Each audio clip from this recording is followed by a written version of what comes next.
क्या पढ़ा था अपन ने, कंप्यूटर जनरेशन, है ना। उसमें फर्स्ट जनरेशन कब से कब तक था, 1942 से 1942 से 1956, और दूसरे वाले में 65 और थर्ड में ठीक। इसमें क्या था, वैक्यूम, ठीक है। इसमें ट्रांजिस्टर और इसमें इंटीग्रेटेड सर्किट। आईसी का फुल फॉर्म क्या है, इंटीग्रेटेड सर्किट। पहले वाले में वैक्यूम ट्यूब है ना, जो जगह बहुत ज्यादा घेरता है, स्पीड बहुत उसकी स्लो होती है, गर्म बहुत जल्दी हो जाता है। सेकेंड वाले में ट्रांजिस्टर लगा दिए, ट्रांजिस्टर लगाने से क्या हुआ, थोड़ा छोटा हुआ लेकिन गर्म उसी तरीके से होता था, लेकिन काम करने की स्पीड इसकी ज्यादा हो गई थी, मल्टीटास्किंग करने लगा था। और बाद में क्या आया, आईसी इंटीग्रेटेड सर्किट। इसमें हम कीबोर्ड और माउस का भी यूज करने लगे थे, और कुछ machinery language, heavy machinery language का हम यूज करने लग गए थे। अब लिखो फोर्थ जनरेशन।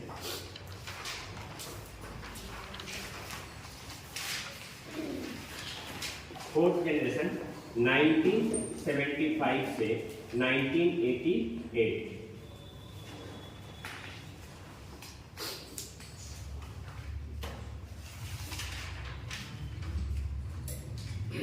नाइनटीन 1975 से 1988।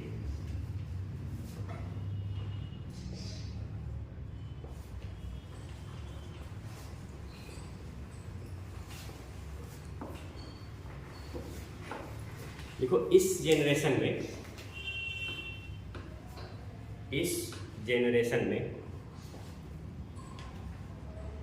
माइक्रो प्रोसेसर की शुरुआत हुई। इस जनरेशन में माइक्रो प्रोसेसर की शुरुआत हुई,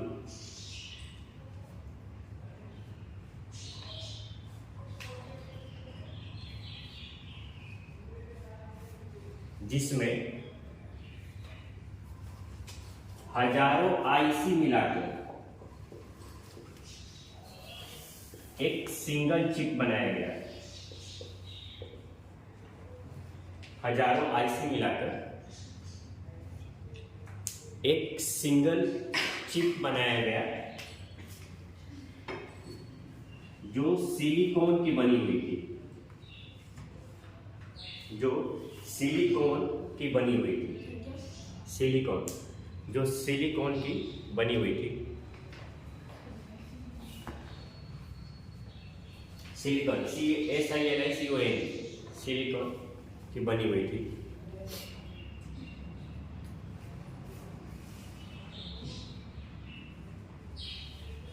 जिसे वेरी लार्ज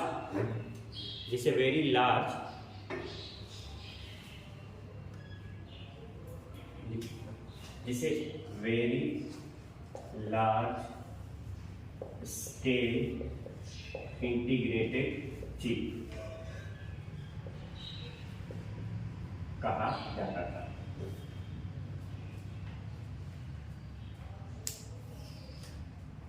जिसे very large scale integrated chip कहा जाता है।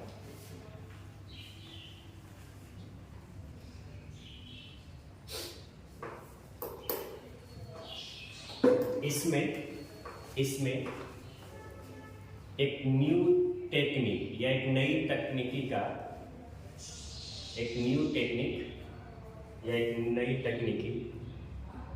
जिसका नाम VLSI है का यूज किए जाने लगा।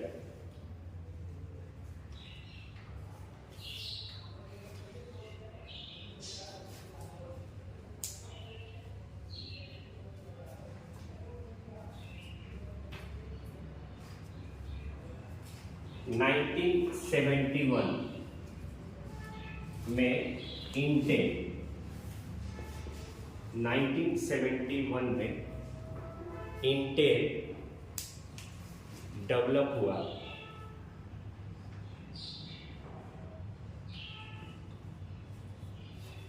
जिसमें एक सिंगल चिप पर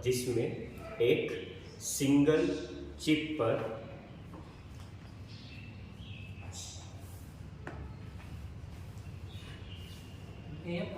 एक सिंगल चिप पर कंप्यूटर के कंपोनेंट फिट किया गया।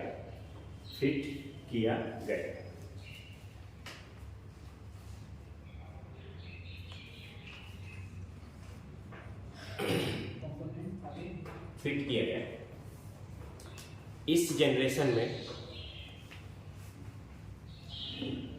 Real time processing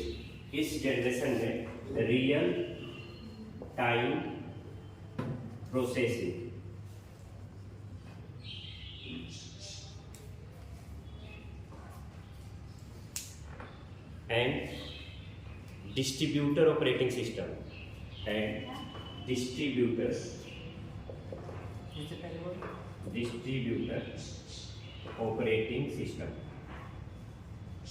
real time processing की बात बताइए।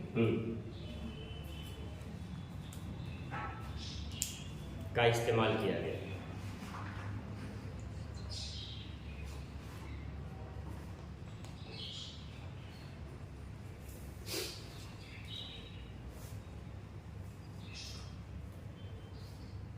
और इसमें हाई लेवल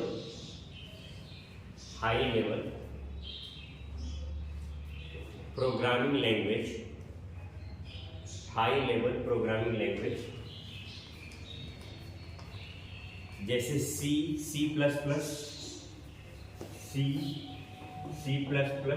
और डेटाबेस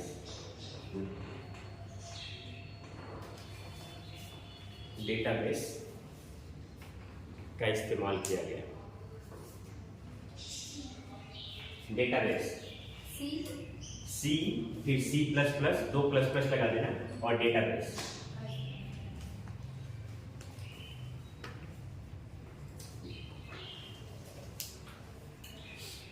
देखो समझो, थर्ड वाले में भी क्या लगा IC, फोर्थ वाले में भी क्या लगा IC, लेकिन फोर्थ वाले में हमने क्या किया, हजारों IC को एक सिलिकॉन चिप पे मिला के और हमने क्या यूज किया, एक ऐसा कंपोनेंट बनाया जिसमें हजारों IC। देखो जैसे एक IC पे काम अच्छी तरीके से होने लग गया था, और जब हजारों IC एक चिप पे मिला के फिट कर देंगे तो और काम क्या होने लगेगा, तेजी से होने लग गया। तो जब ये आया ना तो इसमें हमने क्या किया, इसका क्या नाम दिया, माइक्रो प्रोसेसर। और माइक्रो प्रोसेसर कैसे मिलते थे, हजारों IC को मिला के हम क्या बनाते थे, माइक्रो प्रोसेसर, और एक सिलिकॉन के चिप पे बना हुआ होता था। ठीक है, इसके अंदर हाई प्रोग्रामिंग लैंग्वेज जैसे C++ और डेटाबेस का यूज हम करने लगे थे। और रियल टाइम प्रोसेसिंग वही जो एक साथ हम बहुत सारे काम करने लगे, तो रियल टाइम प्रोसेसिंग होने लगा। इंटेल का आविष्कार भी इसी टाइम में हुआ, 1971 के अंदर ही इंटेल आया। इंटेल फिर क्या करने लगा, जैसे हम अब जो ये देखते हो ना इंटेल के प्रोसेसर आते हैं, तो 1971 में सबसे पहले इंटेल का प्रोसेसर आया था और उस टाइम में काम होने लग गया था। तो वैक्यूम ट्यूब कैसे चेंज हो रहा है, वैक्यूम ट्यूब जनरेट क्या बोलते हैं, ट्रांजिस्टर, IC और माइक्रोप्रोसेसर।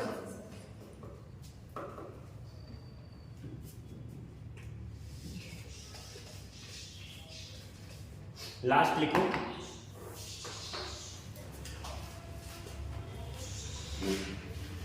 फिफ्थ जनरेशन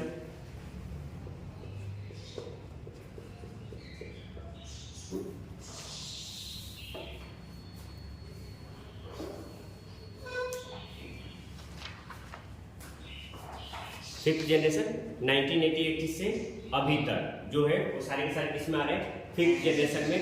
और इसमें हम AI का यूज करने लगे, हम रोबोटिक कंप्यूटर बनाने लगे जिसमें आपको कुछ करने की जरूरत नहीं। जैसे यहाँ पे तो स्टार्ट नहीं हुआ, आप जापान में चले जाओगे तो वहाँ पे जो वेटर होते हैं वो सारे के सारे क्या रोबोट है, तो आप उनको ऑर्डर कर दो, वही आपके सामान लेके आते हैं, सारा सब कुछ है। तो क्या कंप्यूटर ही है, सब कुछ कंप्यूटर, मतलब सबके अंदर प्रोग्रामिंग लैंग्वेज डाला गया है। आपके घर में वॉशिंग मशीन है, लिफ्ट है, सबके अंदर प्रोग्रामिंग डाला हुआ। 4 नंबर अपन दबाते हैं तो चौथे नंबर फ्लोर पे ही लिफ्ट रुकती है, है ना। अपन जब कपड़े धोते हैं तो उसको अपन टाइमिंग दे देते हैं 20 मिनट का, तो 20 मिनट के बाद में ऑटोमेटिक बंद हो जाता है। सारा का सारा सब कुछ क्या है, प्रोग्रामिंग लैंग्वेज से ही बनता है। सारा का सारा सब कुछ उसमें प्रोग्रामिंग लैंग्वेज डाला जाता है और उसके थ्रू सारा का सारा काम किया जाता है। तो रोबोटिक है, रोबोटिक के अंदर में हमने क्या किया गया, प्रोग्राम डाल दिया गया, उसमें इस तरीके से हमने फिट किया गया कि ऑर्डर दिया जाएगा क्या लेके आना क्या। तो अब जो चल रहा है, और अब तो आ गया है AI, आ गया आर्टिफिशियल इंटेलिजेंस। सऊदी अरब में एक रोबोट को वहां की नागरिकता दी गई है और वो आपसे बात भी कर रही है। आप उससे क्वेश्चन आंसर भी पूछ सकते हो। अभी थोड़ी देर पहले, साल भर पहले जब प्रधानमंत्री गए थे वहां पे, उनसे बात की थी, पता नहीं सर क्या नाम भी है उसका, तो उसका नाम दिया गया, वो आराम से सबसे बात करती है, क्वेश्चन पूछती है, सारे के सारे सब कुछ। मतलब आने वाले टाइम में क्या होने वाला है, टोटली कंप्यूटर का होने वाला है। आपको नौकरी चाहिए, कुछ भी चाहिए, तो कंप्यूटर तो आना ही, नहीं तो या तो गवर्नमेंट जॉब लगे रहो 8 साल 10 साल 15 साल, पापा से बोलो हाँ हो रहा है ना, लाइब्रेरी ज्वाइन कर लो, मजे कर लो। एक तो वो तरीका है, क्योंकि गवर्नमेंट तो है ही इतना सा है और उसमें सब पे सब क्या लगे हुए हैं। या फिर दिमाग को थोड़ा सा बड़ा करो, कंप्यूटर के फील्ड में घुसो, थोड़ा सा है ना, मेहनत करो, फिर तो आराम से नौकरी लग जाएगी। अभी डाटा एनालिटिक्स एक कोर्स है, उस कोर्स को करो, आराम से जॉब मिलती है। कंप्यूटर के फील्ड में जाओगे ना तो बहुत, क्योंकि आने वाला टाइम क्या है, सब इसी चीज का है। अभी आप कोविड के बाद में देखो, हर एक चीज ऑनलाइन हो गया, स्कूल कॉलेज सब कुछ कहाँ गया, कंप्यूटर पे आ गया। तब आने वाला टाइम और ज्यादा होने वाला है, सारा का सारा सब कुछ सब खत्म होने वाला है। मतलब ऐसा कुछ नहीं है, एजुकेशन सिस्टम को चेंज कर दिया। हम लोगों ने वही पढ़ा था, अब नहीं पढ़ना वो। अब आप 11th में आए, आप चाहते हो कि एक केमिस्ट्री पढ़ लूँ, एक क्या बोलते हैं, एक हिस्ट्री ले लेते हैं, और एक क्या बोलते हैं क्रिकेट का ले लेते हैं, और उससे आप क्या कर लो, ग्रेजुएशन कर लो। अब वो चीजें नहीं रही पहले वाली कि उसने उसको मारा, उसने उसका घर छीना, वही पढ़ना है, वो नहीं पढ़ना है अपन को। नई एजुकेशन सिस्टम में सब कुछ क्या हो गया है, चेंज हो गया है। हम जो चाहते हैं उसी से ग्रेजुएशन करेंगे। साइन थीटा टेन थीटा पढ़ा, वो किसी काम का नहीं आया। वो मजाक बनाते हैं, सही में मजाक बनाते हैं कि साइन थीटा टेन थीटा किसी काम के नहीं आया। और मेरे को मैथ की क्लास में घुसते बुखार और फिर पूछेंगे, है ना, जैसे उनको डर लगता है ना, यार सर अब पेट भी महीने में कितनी बार दर्द करेगा, मम्मी कितनी बार बुलाएगी, सर दर्द कितनी बार हो गई, एक बार या 2 बार, फिर वो मार सब समझ जाते थे, आजा बेटा, है ना। तो वो जो चीजें होती है, अब क्या गवर्नमेंट ने जो नई जो एजुकेशन सिस्टम आया, उसमें आपको मैथ नहीं पढ़ना, कोई बात नहीं, लेकिन मुझे फिजिक्स पढ़ना है, तो फिजिक्स को ऐड करते इस तरीके से करते हैं। वो सिस्टम बहुत अच्छा है। जो आउट ऑफ इंडिया होता है वहाँ पे ऐसा कोई दिक्कत नहीं है। आपको संगीत से ग्रेजुएशन करना है, आप कर लो। आपको डांस से करना है, कर लो। आपको जो भी, आपको स्विमिंग से करना है, कर लो। उस तरीके से उन्होंने वहाँ पे किया। ऐसा जरूरी नहीं है कि नहीं भाई, जब तक आर्ट साइंस नहीं पढ़ोगे तब तक आपको ग्रेजुएशन की डिग्री नहीं मिलेगी। और हमारे टाइम तो और गंदा था, अब तो बहुत सारी चीज़ें चेंज हो गई। लिखो, 5th जनरेशन में या इस जनरेशन में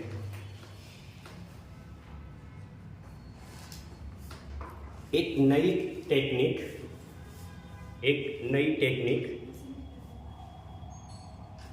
जिसे ULSI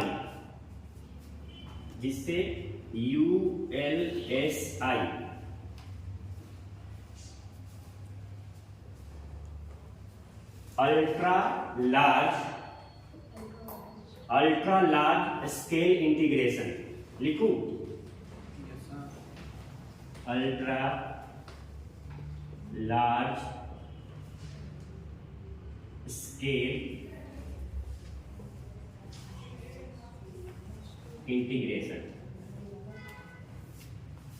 ULSI, ultra large scale integration.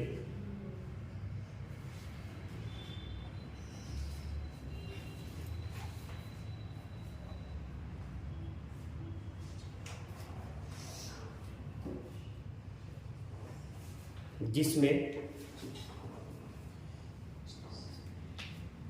लाखों आईसी मिलाकर, इसमें तो 1000 था, उसमें लाखों आईसी मिलाकर माइक्रो प्रोसेसर बनाया गया।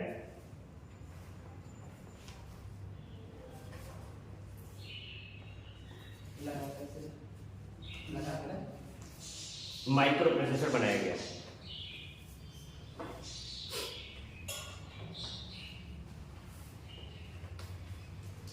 इस जनरेशन में आर्टिफिशियल इंटेलिजेंस AI, इस जनरेशन में आर्टिफिशियल इंटेलिजेंस AI,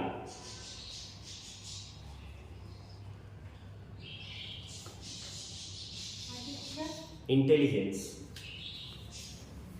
कहाँ का मिटाऊँ कहाँ का बुझाऊँ,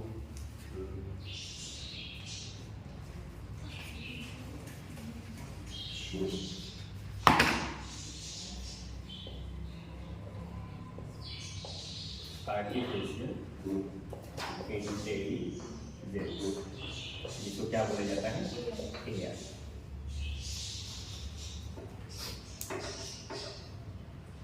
मोबाइल नेटवर्क, देखो mobile network, satellite,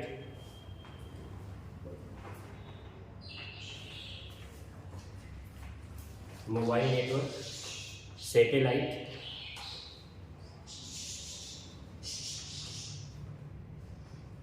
mobile net के बाद कोई सैटेलाइट, कम्युनिकेशन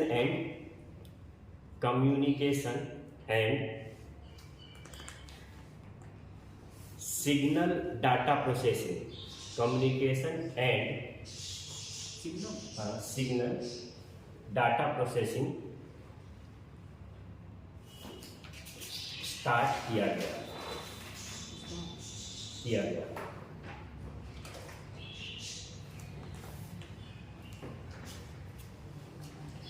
ठीक है,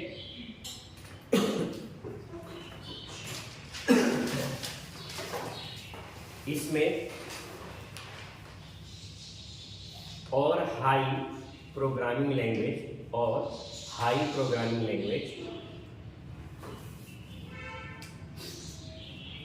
जैसे जावा, .NET, VB, जावा, .NET, VB, visual basic,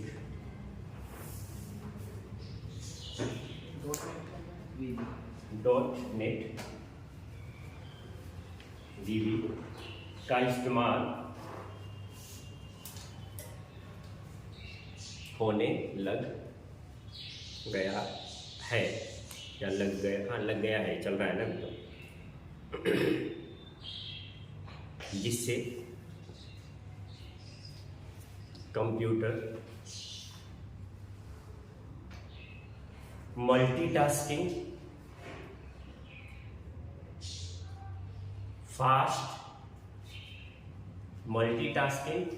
fast और पोर्टेबल हो गया है। हाँ, एक जगह से दूसरी जगह पे लेके जा सकते हैं, तो लैपटॉप हो गया है ना।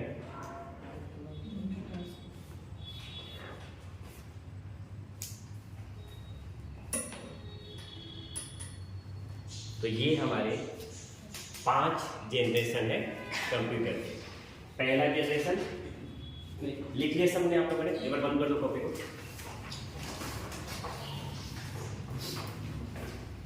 पूछूंगा नहीं पूछूंगा, वो पूछना होगा तो फिर मैं कहीं भी पूछना स्टार्ट करूंगा। ठीक है, देखो पहला जनरेशन कब है, 1942 से 1960, और इसमें क्या यूज हुआ, बहुत बड़े गर्म जल्दी ठंडा नहीं होते थे और एक बार में एक ही काम करते थे। इसको याद करो ऐसे ना, अपन को मतलब कॉपी उठाने की जरूरत ना पड़े। भाई फर्स्ट जनरेशन में क्या होता था, बहुत बड़े वैक्यूम ट्यूब लगे रहते थे, गर्म हो जाते थे, ठंडा नहीं होते थे, एक बार में एक ही काम करते थे। सेकेंड में अब जब ये खत्म होता तो यहीं से एड हो गया, तो 1956 से 1965।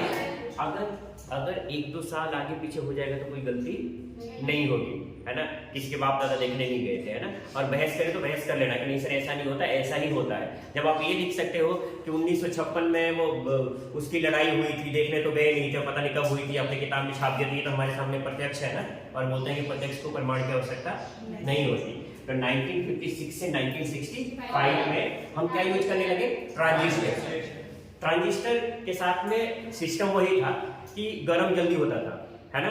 थोड़ा सा साइज छोटा हो गया, लेकिन ये क्या मल्टीटास्किंग करने लग गया था। तो फटाफट हम काम करके फिर इसको छोड़ देते, धीरे धीरे गर्म होने, लेकिन काम हमारा ज्यादा हो जाएगा। फिर क्या है, 1965 से 1975 में आईसी इंटीग्रेटेड सर्किट का यूज होने लगा। इसमें कीबोर्ड माउस का यूज होने लगा, इसमें लैंग्वेज यूज होने लग गया, काम करने में इजी हो गया, कंप्यूटर छोटे बन गए। ये सब के सब 1975 90 आईसी का आ गया था।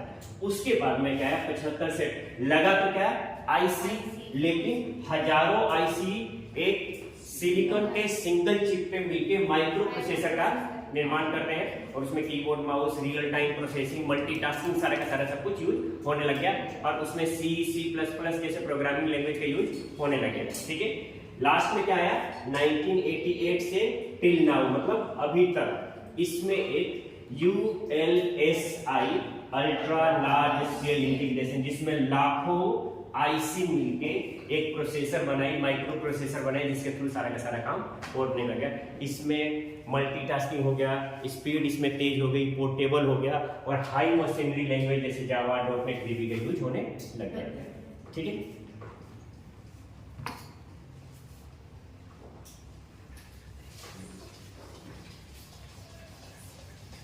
किसी को कुछ पूछना नहीं। तो फिर मैं पूछूंगा ना।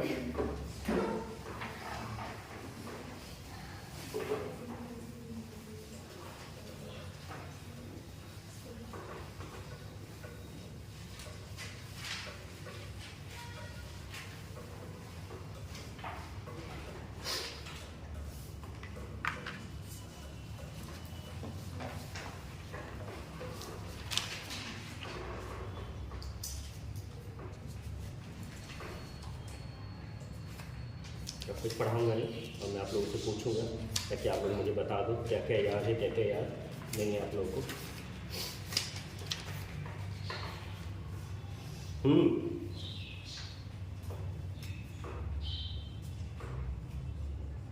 फुल फॉर्म क्या है इसका? World wide web. और कितने भागों में बांटा इसको हमने? कौन कौन से? लैंड, मैन और वेब। ठीक है ना। लैंड का फुल फॉर्म क्या है? Local area network. इसका मेट्रोपॉलिटन एरिया नेटवर्क। और इसका वाइड एरिया नेटवर्क। इसका दायरा कितने से कितने दूर में है? 50 हाँ, मतलब 10 से लेके 50 मीटर। और ये कैसे जुड़ा होता था? वायर से। इसके लिए इंटरनेट की जरूरत नहीं है ना, बिना इंटरनेट के भी ये काम कर सकता है। इसका बताओ? 25 से 50 किलोमीटर है ना, ये 25 से 50 किलोमीटर। और इसमें एक सिटी से दूसरे सिटी तक, और ये वायर से जुड़ा हुआ था और नेट इसमें चाहिए। इसका कोई इंफिनिटी है और ये वायर एंड वायरलेस दोनों फुल। ठीक है,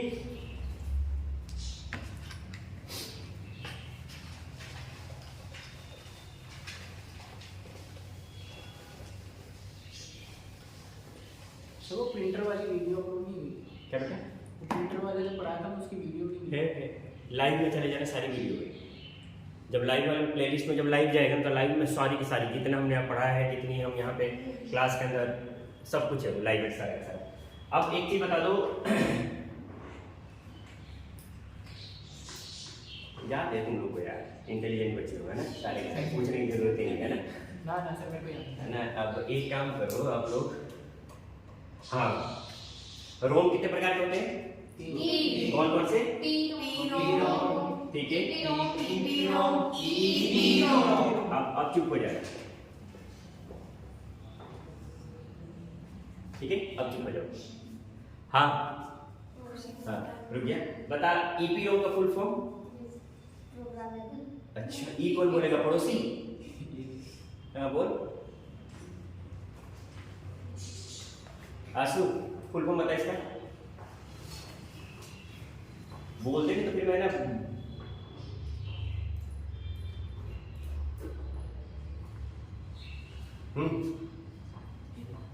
हाँ, इरेजेबल प्रोग्रामिंग और रीड ओनली। कहाँ ई कहाँ खा गई तू? इरेजेबल होगा ना, ई लगेगा तो इरेजेबल, प्रोग्रामेबल, रीड ओनली। ये प्रोग्रामेबल रीड ओनली मेमोरी हो गया। ये इरेजेबल, प्रोग्रामेबल और इरेजेबल। अच्छा, इसमें बनाए गए प्रोग्राम को अपन चेंज कर सकते हैं? नहीं कर सकते, नहीं कर सकते। और इसमें इसके थ्रू एक रे के थ्रू, ऐसे लिख लो इसको, अल्ट्रा वायलेट रे के थ्रू हम इसमें क्या कर सकते हैं, चेंज कर सकते हैं। रे से तुम्हें याद नहीं रहेगा, है ना, तो ऐसे कर लेना, अल्ट्रा वायलेट रे के थ्रू हम इसमें क्या कर सकते हैं, चेंज। और इसमें अच्छा, इसको भी चेंज कर सकते, मतलब इसमें भी चेंज कर सकते हैं ना, और इसमें भी चेंज कर सकते हैं, तो दोनों में डिफरेंस क्या है? ये इलेक्ट्रिसिटी के थ्रू मिलेगा। और इसको मिटाएं, उसको भी मिटा सकते हैं। अब बताओ, बता, हाँ ठीक है, सही है, कोई बात नहीं, इसी बारे कुछ नहीं चाहिए। इस ये भी चेंज हो सकता है, ये भी चेंज कर सकते हैं, तो फिर इसकी जरूरत क्यों पड़ी? बताया था मैंने, इस वाले में जल्दी से क्या होगा, अपन हटा सकते हैं और नया डाटा सेव। इसमें अल्ट्रावायलेट रे से टाइम लगता है, मतलब अपन को एक डेटा को रिमूव करने में, है ना, करीब घंटों टाइम लगते हैं, लेकिन इलेक्ट्रिकल में लगाया फटाफट चीजें और नया डाटा क्या कर सकते हैं, अपडेट कर सकते हैं। ठीक है, इसमें बिल्कुल भी नहीं चेंज कर सकते, इसमें चेंज कर सकते हैं इसके थ्रू, और इसमें चेंज कर सकते हैं।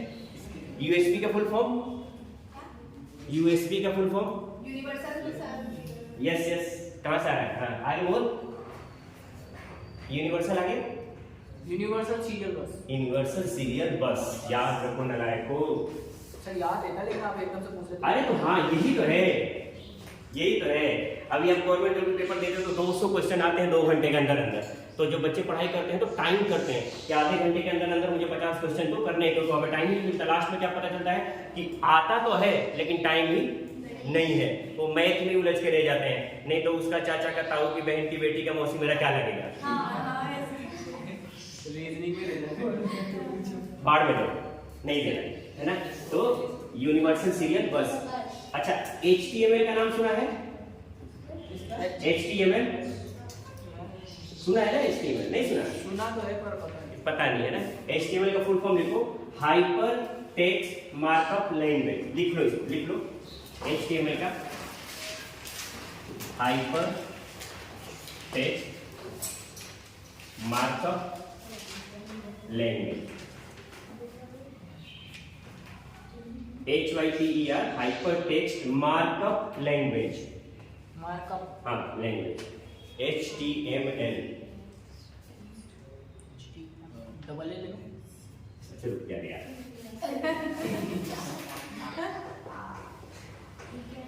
हाइपर टेक्स्ट मार्कअप, इससे अच्छा लाइन पे कभी नहीं लिख सकता है ना, आपको समझ में आ जाता है तो ठीक है। Hyper text markup language. एक होता है URL, नाम सुना है? हाँ सर।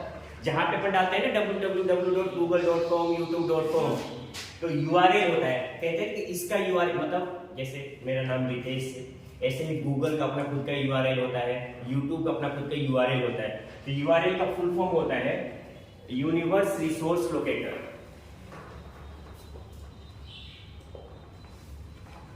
Universe resource locator.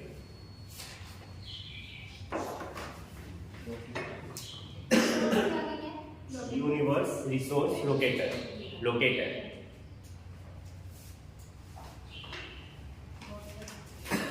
एक होता है DNS, डोमेन नेम सिस्टम।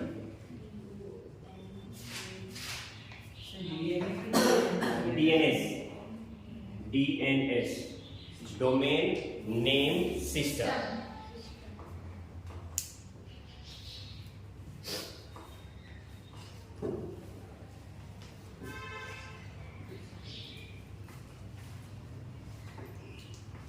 देखो DNS होता क्या, थोड़ा सा समझा देता हूँ, फिर इसके बारे में पढ़ाएंगे अपन। जैसे कोई भी वेबसाइट होती है ना, तो उसका नाम होता है, google.com, yahoo.com, इन सब के क्या होते हैं, नाम होते हैं। तो पहले जो इनके जो नाम होते हैं ना, वो नंबरों में होते हैं। कैसे होते हैं? नंबर में होते हैं। जैसे आप किसी भी वेबसाइट पे जाओगे तो जैसे ऐसे नंबर होते हैं 192.168.0.1, इस तरीके से होते हैं, है ना। ये कैसे होते हैं? ये होते हैं 0 से लेके 256, 0 से लेके 255, 0 से लेके 255 तक के डिजिट के अंदर ये सारा सब कुछ क्या होता है, बना होता है। मतलब टोटल कितने हो गए, 256। 0 और 255 तो कितने हो गए, 256। अब ये जितने भी नंबर बनते हैं ना, वो इन्हीं से बनते हैं। जैसे आप गूगल का किसी का भी करोगे ना, तो उसका नंबर कैसे होगा, ऐसे ही होगा, कुछ भी हो सकता है, 168, 198, 167, 155। ये लास्ट कहां तक हो सकता है, क्या होगा लास्ट, 255, 255, 255 और 255। इनको बोला जाता है IPv4, इंटरनेट प्रोटोकॉल वर्जन 4। दिमाग हिलेगा, है ना, थोड़ा सा प्यार है ना। तो इंटरनेट प्रोटोकॉल वर्जन 4। जैसे क्या होता है, जब आप कंप्यूटर में जाओगे, मोबाइल पे जाओगे ना और लिखोगे, तो आपके मोबाइल का भी एक बता देगा कि ये रहा आपका, इस तरीके से सबका क्या करता है, बता देता है। अब इसको याद रखना मुश्किल है। अब गूगल का नाम अगर ऐसा कुछ होता तो किसको याद होता, कौन टाइप करने जाता, ये भूल जाते हैं अपन। इसीलिए हमने क्या बनाया, डीएनए। डीएनए क्या करता है, न्यूमेरिक को अल्फाबेट में चेंज कर देता है। मतलब अगर मान लो किसी का नाम ये हुआ वेबसाइट का, तो इसका हमने नाम चेंज करके क्या कर दिया, यूट्यूब। तो डोमेन नेम सिस्टम क्या करता है, आपके जो भी डोमेन होता है उसके नाम को क्या करता है, चेंज करता है। मतलब इनको क्या बोलते हैं, न्यूमेरिक से अल्फाबेट के अंदर आता है, ताकि हम याद करने में आसानी हो। That is called DNS, domain name system. ठीक है, काफी, नहीं तो अपना छोटा दिमाग है, फालतू में आवाज करेगा ज्यादा, है ना। तो इन चीजों को, लेकिन ये सारे के सारे शॉर्टकट की, ये सब कुछ क्या कर लेना, याद कर लेना। कि किसी भी दिन है ना तुम्हारे ऊपर भारी पड़ सकता है, तो ऐसा मत सोचना कि मैं ना पूछूं, है ना, वो किसी भी दिन हो सकता है बिना बताए। तो आप लोग इस चीज को ध्यान रखना, ठीक है।